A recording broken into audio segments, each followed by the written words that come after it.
আসসালামু আলাইকুম রহমতুল্লাহি ওয়া বারাকাতুহু। দর্শক শ্রোতা, আজকে আমরা আমাদের যে মোগরাপাড়া সাহেব বাড়ির উরুস এবং ঐতিহাসিক যে মেলা বাৎসরিক মেলা সেখানে আমরা যাব। সেখানকার একটি ব্লগ ভিডিও করব। আশা করি অবশ্যই ইনশাল্লাহ আপনাদের ভিডিওটি ভালো লাগবে। তো চলুন শুরু করা যাক। আমি প্রথমে মেলাতে ঢুকার পরে দেখলাম যে বিভিন্ন প্রকারের পিঠা, প্রতি পিঠার প্রাইস হচ্ছে 10 টাকা, কিছুগুলো হচ্ছে 20 টাকা করে, 30 টাকাও আছে। মেলার দোকানে ঢুকার পরে তারপরে এখানে সামনে যেই ঝালমুড়ির দোকান, তো ঝালমুড়িগুলো খুবই সুস্বাদু। ঝালমুড়ি খাইছি অবশ্য সেখান থেকে। ঝালমুড়িটি পেঁয়াজ, সালাদ আরও বিভিন্ন ধরনের মশলা দিয়ে ঝালমুড়িটি বানানো হয়। তো আমি সামনের ক্যামেরা দিয়ে একটু ভিডিও নিলাম, এখানে বিভিন্ন মহিলাদের আইটেম। তারপরে আমরা একটা নৌকাতে অনেক মানুষ উঠতেছে, সেখানে একটু ভিডিও নিলাম। এরপর বাচ্চাদের একটি গাড়ি, খেলনার গাড়ি, সেই গাড়িতে বাচ্চারা উঠলো, খেলতেছে। এখানে টিকিট হচ্ছে 20 টাকা করে, নৌকাতে টিকিট হচ্ছে 30 টাকা করে। তো আপনাদের সাধ্যের মূল্যেই টিকিট। আর রাত্রে করে অবশ্যই খুব সুন্দর লাগে। তারপরে এখানে যে ধোঁয়াগুলা দিছে খুবই ভালো লাগতেছিল।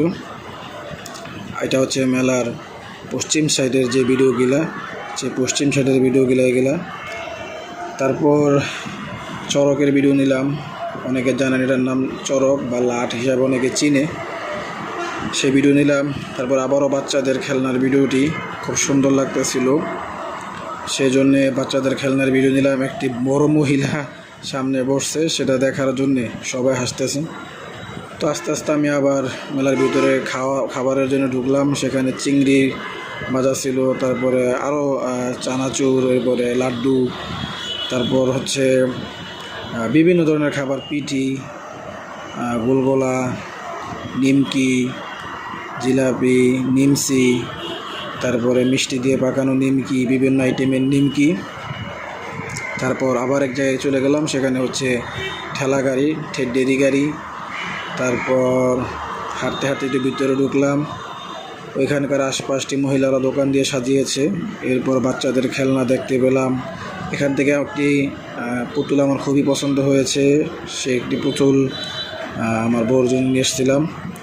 তারপর একটু সাংসারিক কিছু জিনিস দেখার জন্য একটু ভিতরে ঢুকলাম। বটি, প্লেট, তাওয়া, তারপর এরকম বিভিন্ন সাংসারিক অনেক জিনিস মেলাতে ওঠে। আপনারা চাইলে বাৎসরিক মেলাতে এসে নিতে পারেন। তো আমি গলিতে ঢুকলাম। ঢুকার পর আমি এখান থেকে একটি ফ্রি নিলাম, একটি তাওয়া কিনলাম। এরপর আরও টুকটাক কিছু জিনিস কিনলাম, আসবাবপত্র।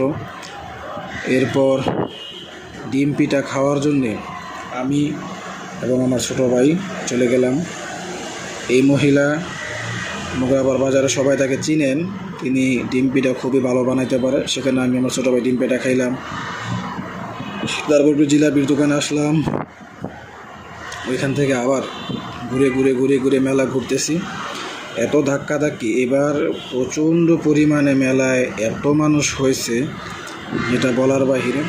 আর শীতের দিন, সবচেয়ে বড় কথা, এটা আমার দ্বিতীয় দিনের ভিডিও। প্রথম দিনের ভিডিওটা অবশ্যই আপনারা দেখলেন। ওই সময় আমার একটি পরানো পড়ছিল। পরের দিন আমি একটি বাইক জ্যাকেট পরে আসলাম। ওই দিন প্রচণ্ড শীত হয়েছিল এবং বিভিন্ন বিহারিরা এখানে আসে গান গাওয়ার জন্য মেলার ভিতরে। এটা অনেক বড় একটা উরুস আমাদের বাংলাদেশের ভিতরে। মোগরাপাড়া সাহেব বাড়িতে বিরাট বড় একটা উরুস। এখানে বিভিন্ন ধরনের পরোটা, পুতা মিষ্টি, আরও বিভিন্ন দোকান। আমি বেশিরভাগ খাবারের দোকানে ঘুরলাম এই জন্যে, কারণ খাবার খাইতে খুব পছন্দ করি মেলাতে বা বিভিন্ন উরুসে খাবার খাইতে খুবই ভালো লাগে। তারপরে আমি গানের তালে একটু গানও গাইলাম। এরপর ছোটো ভাই তানজিল আমার সাথে ছিল। একটি বড় ব্যানারে উরুসের সম্পূর্ণ প্রোডাকশন আমি নিলাম। তারপর আরেক গলিতে ঢুকলাম, সেখানেও খাবারের আইটেম, বিভিন্ন পেঁয়াজু বাজতেছে, জিলাপি বাজতেছিল, খুব আগুনে দাউ করতেছে। তারপর জিলাপির পেজ দেখতেছিলাম কীভাবে জিলাপি বানায়। সেখানে প্রচণ্ড মানুষের ভিড় ছিল। এখানে কিছু রাজাদের পুরান বাড়ি আছে, সেটা অন্য সাইডে, আমি সেখানে ঢুকি নাই। তো যাই হোক, এরপর যে খিচুড়ি, এখানে খুব ভালো খিচুড়ি পাক করে। আমার ছোটো ভাই ব্রাদার কিছু চাচা আছে, তারা এখানে বাৎসরিক উরুস পালন করে, সেই জন্যে তারা প্রত্যেক বছর এখানে প্রায় 500 ডেক খিচুড়ি পাক করা হয় ভক্তবৃন্দদের খাওয়ানোর জন্যে।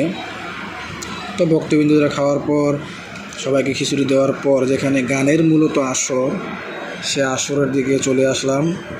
এখানে অনেক ছোটো ভাই ব্রাদার, কিছু বন্ধুবান্ধব সবাই একসাথে মিলে খুব সুন্দর ডান্স, গানের তালে তালে খুব সুন্দর ডান্স চললো।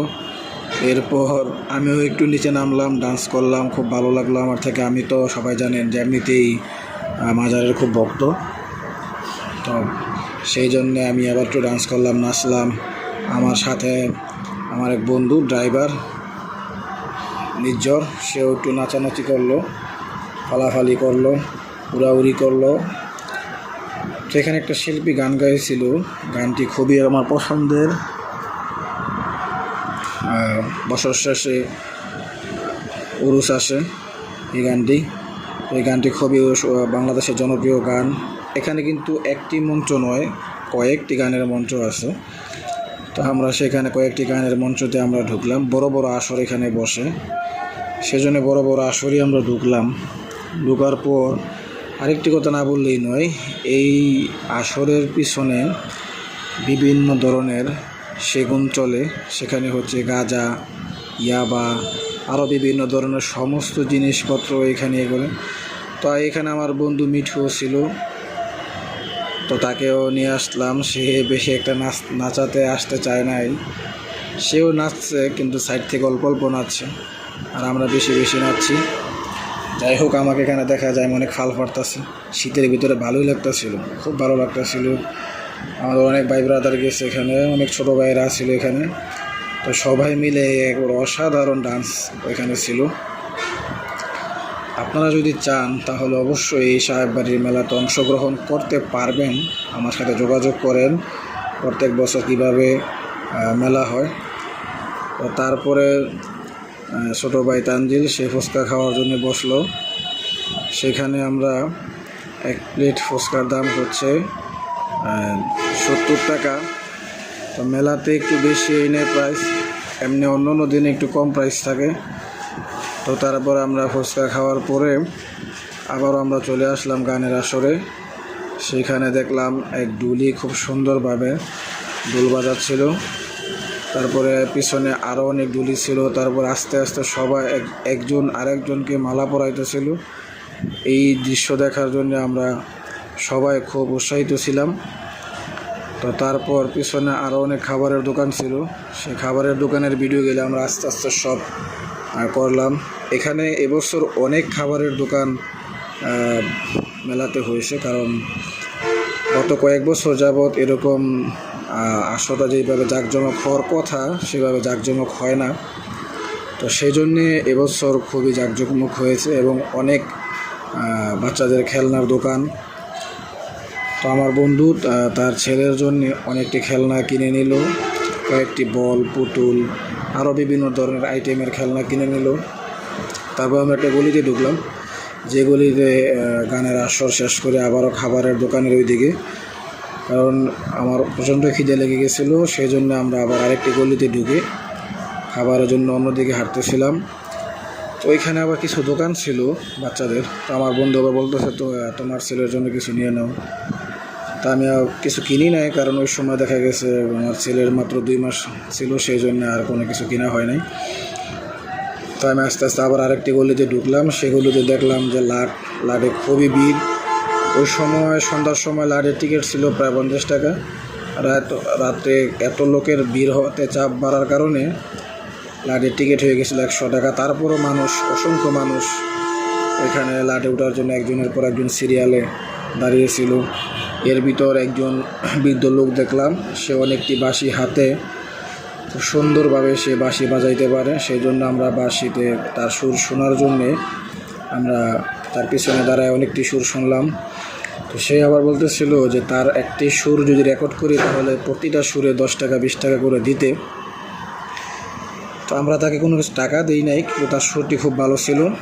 তো আমি আবারও নৌকাতে ভিডিও নিলাম, কারণ ওইখানে এত ডিজে গান ছিল, এখন ডিজে গানের ভিডিওগুলো যদি সম্পূর্ণ ভিডিওতে দিতে যাই তাহলে আপনারা সবাই জানেন প্রচণ্ড পরিমাণে কপিরাইট আসে, কপিরাইট স্ট্রাইক আসে, সেজন্য আমি দিই না। আবারও আমরা খাবারের দোকানে চলে গেলাম। আমরা প্রায় 15 মিনিট পর অনেক খাবার খাইছি আলহামদুলিল্লাহ। মিষ্টির গোলা, নিমকি, মুরালি ভাজা, এগুলা সব আমরা বন্ধুরা মিলে যে এক করে যে জিলাপি দেখছেন এগুলো সব আমরা শেষ করে ফেলছি খাইতে খাইতে, মোটামুটি ভালো। তারপরে বাদাম, এখানে কোনো খাবারই আমরা বাদ দেই নাই। কারণ আমরা তারপর আমার বন্ধু আনিস আমার সাথে মাস্ক লাগাইছিল, কারণ সে একজন মামলার আসামি, সেই জন্যে সে তার মাস্ক খুলতে পারে নাই, কারণ সে তার বউকে তালাক দেওয়ার জন্য তার বউ তাকে কয়েকটি মামলা দিয়েছে, সেই জন্য তারপর সে মেলায় আসছে আমাদের সাথে দেখা করার জন্যে। এটাই হচ্ছে তার বন্ধুর পরিচয়। তো দর্শক শ্রোতা, এরপর আবারও আমরা লাঠের দিকে চলে গেলাম। পরবর্তীতে আমরা লাঠে উঠেই গেলাম। আমি, আনিস এবং আমার আরেকটি বন্ধু ছিল হৃদয়, তাকে নিয়ে আমরা 3 জন লাঠে উঠলাম, নৌকাতে উঠলাম, খুবই ঘোরাঘুরি করলাম, খুবই ভালো লাগলো, মজা লাগলো, খুব দারুণ। আসলে মোগরাপাড় এটা হচ্ছে ঐতিহাসিক একটি বাৎসরিক উরুস হয় এখানে। তো তারপর আমরা আবারও আমাদের কিছু ছোটো ভাই ব্রাদারের বাচ্চা কাচ্চা নিয়ে আসছে, তাদেরকে আমরা গাড়িতে উঠাইলাম। এরপর আমি, মিঠু, তারপরে মাকসুদ, তারপরে আনিস, আমরা সবাই একসাথে একটু আড্ডা মারলাম এক সাইডে দাঁড়িয়ে।